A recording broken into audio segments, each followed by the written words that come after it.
Spector. And it's funny because it doesn't really sound like a Spector's thing, but I was thinking very basics. So one of the most basic things for rock and roll, which to me was more The Who, was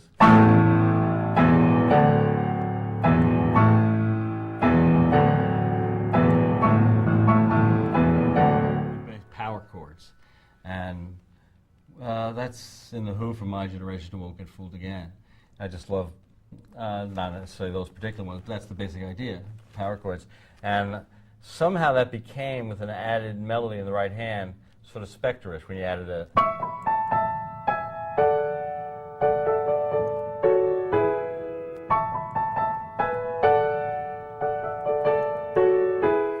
That has a little bell-like feel. And Spector was great with chimes and bells. And I loved all that. Lots of percussion and bells and chimes. So I think I just put them together for the intro.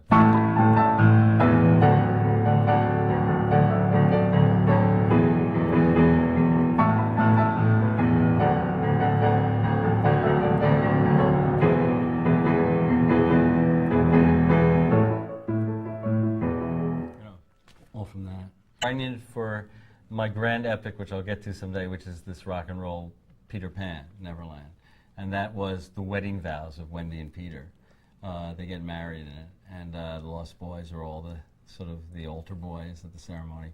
And I do remember writing it for that. On a hot summer night, would you offer your throat to the wolf with the red rose? It seemed like a great wedding vow to me. That was my idea of a cool wedding vow. And so that's what the spoken thing was. And it wasn't necessarily made for this song. It just was. Originally, Bat Out of Hell had another big speech in it, but David Sonnenberg and Meatloaf both refused to put 2 speeches on the record, which I really, that's the only thing I regret, come to think of it. The other speech is a very cool speech, and I wish it had been there. Short one, but it was cool, before all wrapped up with no place to go.